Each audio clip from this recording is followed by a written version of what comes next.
Berikutnya Dokter Cininta akan membicarakan tentang bagaimana sih tipsnya kalau hamil dengan preeklamsi itu gimana, apa yang harus dilakukan ibu-ibu hamil supaya kehamilannya itu bisa sehat, preeklamsinya bisa dicegah supaya tidak memburuk. Nanti Dokter Cininta akan menjelaskan.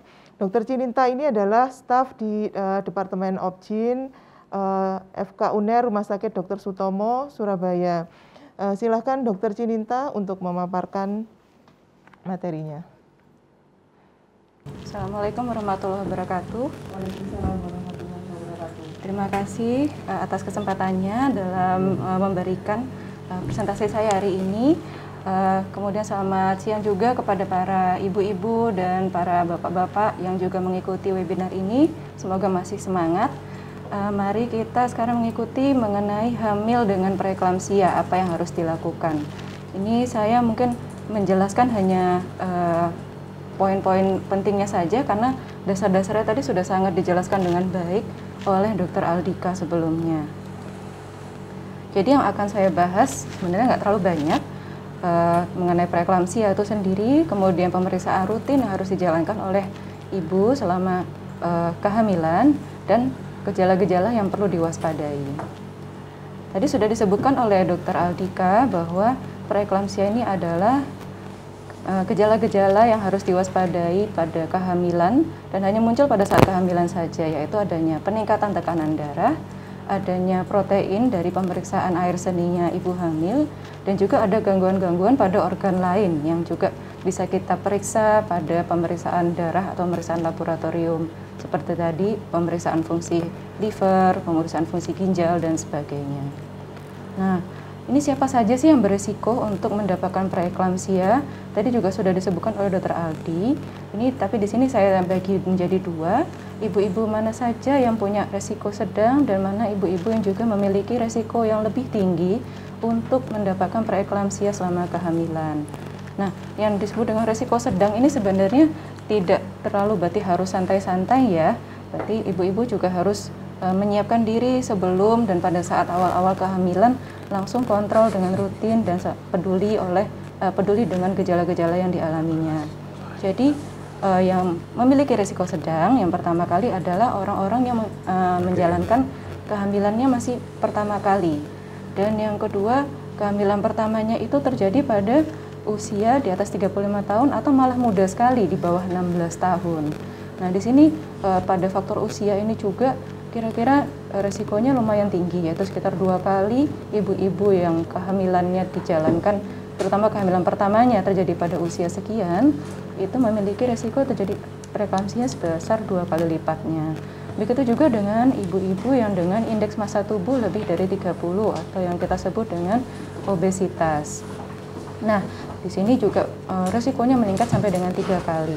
Apalagi dengan ibu-ibu yang mungkin orang tuanya atau saudara perempuannya punya riwayat, oh iya waktu hamil juga terjadi preeklamsia, atau kalau umumnya kita dengar keracunan pada kehamilan. Nah, ini juga memiliki risiko yang lebih tinggi dibandingkan ibu-ibu yang tidak punya riwayat keluarganya, baik ibunya sendiri maupun saudara perempuannya yang dekat itu mengalami preeklamsia pada saat hamil. Kemudian, nah yang lebih tinggi lagi, ibu-ibu yang dengan risiko tinggi ini, jika ibu ini pada kehamilan sebelumnya memang mengalami preeklamsia. Jadi pada kehamilan yang berikutnya ini, beliau memiliki risiko 5 hingga 10% untuk terjadinya preeklamsia ulangan lagi pada kehamilan berikutnya. Kemudian pada kehamilan ganda juga karena beban tubuhnya lebih besar, dan juga sebelum hamil ibu ini memiliki tekanan darahnya memang tinggi dan juga dia ada kencing manis dan juga ada penyakit autoimun seperti yang sudah disebutkan oleh Dr. Aldi, misalnya adalah penyakit lupus. Nah, preeklamsi ini memiliki efek baik pada ibu maupun pada bayi. Seperti kita tahu tadi preeklamsi itu terjadi akibat adanya gangguan pada pembentukan plasenta dan perkembangan plasenta, sehingga plasentanya tidak berkembang dengan baik, pembuluh darahnya juga tidak berkembang dengan baik. Padahal plasenta itu fungsinya untuk mengalirkan nutrisi, oksigen kepada bayi dan juga untuk mengeluarkan zat-zat yang tidak berguna pada bayi dikeluarkan ke tubuh ibu untuk kemudian dari ibunya dibuang melalui ibunya. Tapi kalau pada preeklamsi, karena plasentanya kurang baik, maka proses ini tidak terjadi dengan baik. Akibatnya bayinya akan mengalami gangguan. Dia tidak akan mendapatkan nutrisi yang baik, tidak akan mendapatkan oksigen yang baik, dan zat-zat yang tidak berguna dalam tubuhnya juga akan menumpuk di dalam bayi itu. Kemudian apa yang terjadi? Jelasnya akan terjadi gangguan pertumbuhan janin dan juga risiko persalinan yang dini atau persalinan prematur. Dan yang paling kita takutkan adanya kematian janin. Efek pada ibu sendiri, gejala-gejalanya sudah yang disebutkan oleh Dr. Aldi sebelumnya, rata-rata adalah nyeri kepala, nyeri perut, ada mual, dan badan yang seluruh badannya membengkak. Tentu nggak nyaman buat ibu hamil sendiri.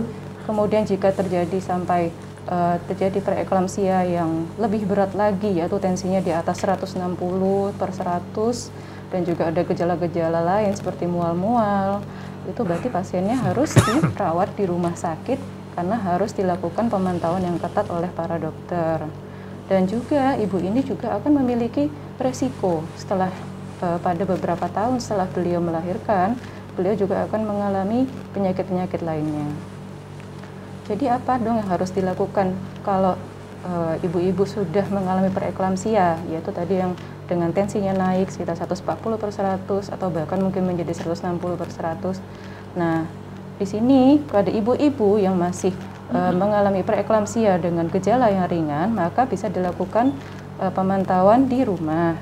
Tapi ibu-ibu harus juga melihat bagaimana keluhannya, adakah rasa lebih pusing daripada biasanya, apakah ada rasa mual-mual, kemudian juga diperhatikan gerak janinnya. Kita sudah bisa mengukur gerak janin sekitar usia kehamilan 7 bulan ke atas.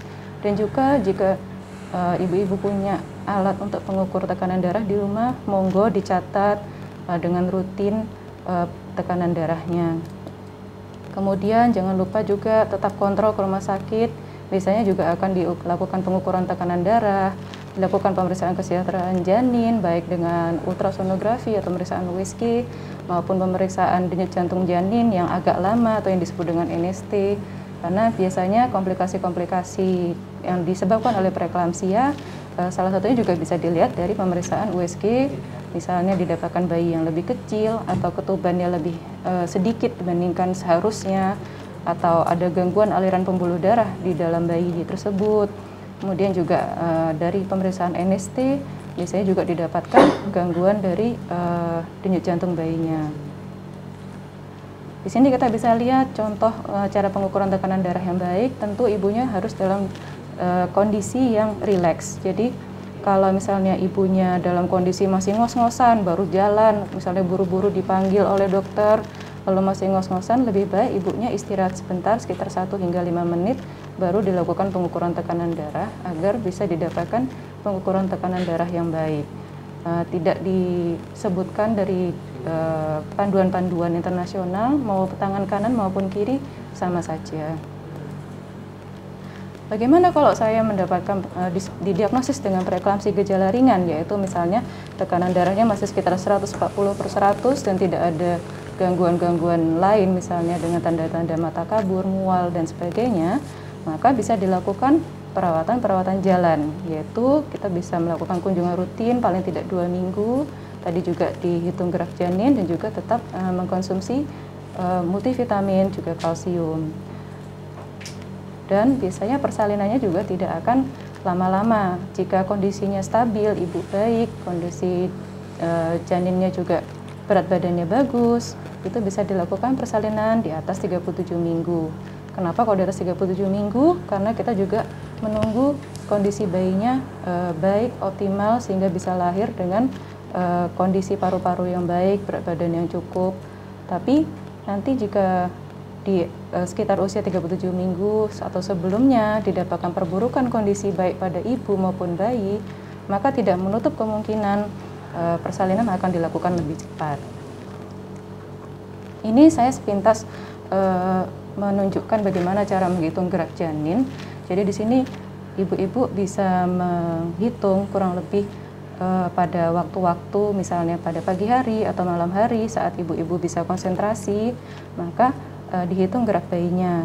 Nah, di sini kita menghitung paling tidak ada 10 kali gerakan bayi, lalu ibu tinggal mencentang kira-kira dalam, misalnya ibu merasakan dalam 7 menit sudah merasakan 10 gerakan bayi, maka ibu kasih tanda di sini di angka 7 di menit ke 6 sampai 10. Ya. Oke. Dan seterusnya.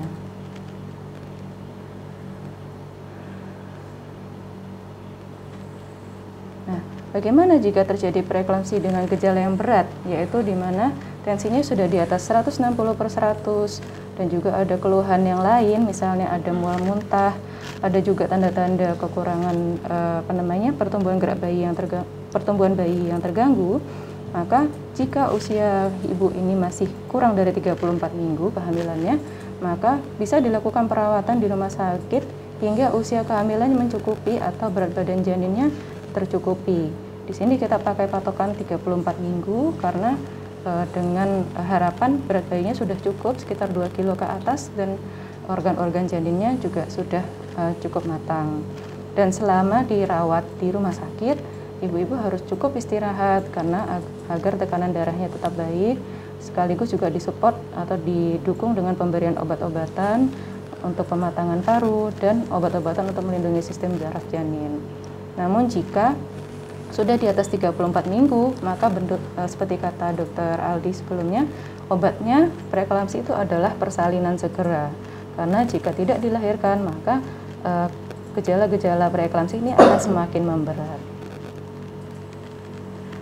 Nah, oleh karena itu, ibu-ibu harus waspada akan adanya gejala-gejala, misalnya saya sudah preeklamsi tapi masih ringan. Apa saja yang perlu saya lihat atau perhatikan yang di mana saya harus segera ke rumah sakit.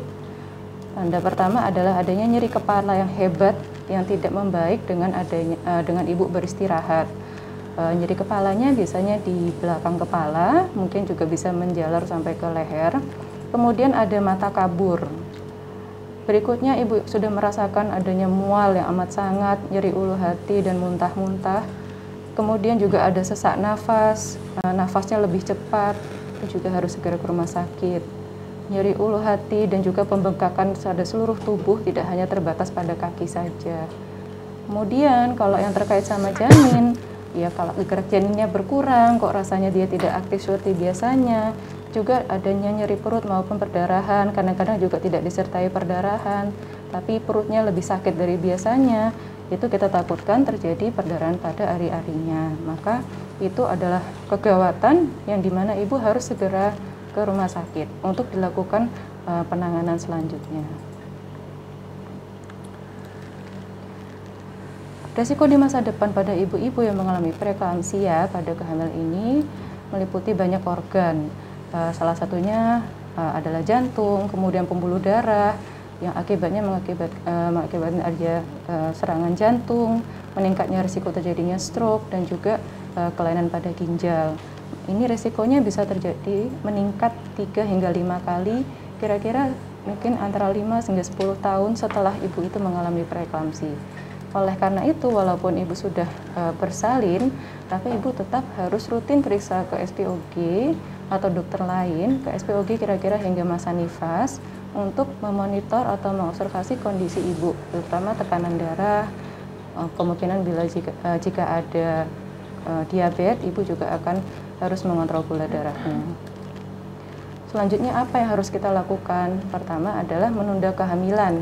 Paling tidak kehamilannya itu diberi jarak sekitar 2 tahunan itu ibu sudah boleh untuk hamil kembali, dan itu resiko untuk terjadinya preeklamsi lebih rendah dibandingkan kalau ibu terlalu cepat untuk hamil kembali, misalnya setahun setelahnya. Ibu bisa memilih metode-metode kontrasepsi atau KB yang disarankan untuk yang tidak mengandung hormon. Kemudian ibu juga harus menjalankan gaya hidup sehat, misalnya kurangi makan yang berlemak atau gulanya juga dikurangin. Boleh makan gula tapi jangan banyak-banyak. Olahraga rutin paling tidak 3 kali seminggu selama 30 menit. Dan juga jika ibu memiliki kondisi penyakit sebelumnya, misalnya diabetes mellitus, maka gula darahnya harus dikontrol, dan misalnya ada penyakit autoimun seperti lupus, maka dijaga agar lupusnya tidak relapse atau kumat. Terima kasih, sekian paparan dari saya. Wassalamualaikum warahmatullahi wabarakatuh. Waalaikumsalam warahmatullahi wabarakatuh. Terima kasih Dokter Cininta.